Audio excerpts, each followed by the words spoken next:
Zdravo, ja sam Dina, profesor ekonomske grupe predmeta u Ekonomskoj školi Pirot i rukovodilac virtualne knjigovodstvene agencije Konto. U Ekonomskoj školi Pirot već dugi niz godina postoji virtualno poslovanje. Učenici u saradnji sa profesorima osnivaju virtualno preduzeće. Odeljenje drugo 2, smer finansijsko-računovodstveni tehničar, ove školske godine je osnovalo knjigovodstvenu agenciju Konto u saradnji sa profesorima.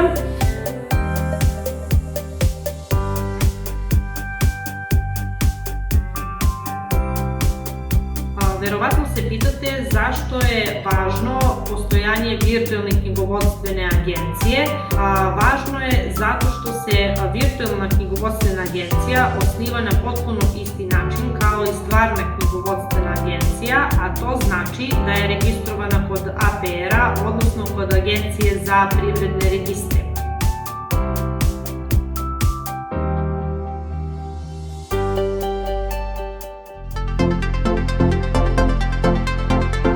Zdravo, ja sam Nađa, učenica Ekonomske škole Pirot.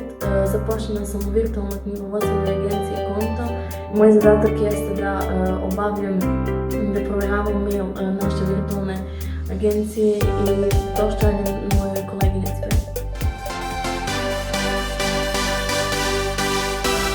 Zdravo, ja sam Branka, učenica Ekonomske škole Pirot, smer finansijsko-računovodstveni tehničar.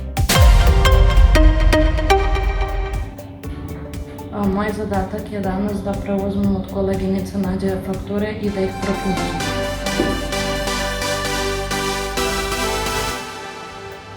Zdravo, ja sam Anastasija, učenica sam druge godine Ekonomske škole Pirot. Moj današnji zadatak je da od koleginice Branke uzmem fakture koje je ona proknjižila i da ih zavedem u delovodniku.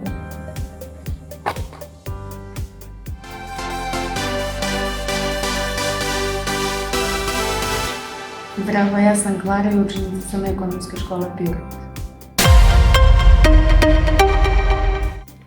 Moj zadatak za danas je da obračunam zarade u našoj knjigovodstvenoj agenciji za naše zaposlene.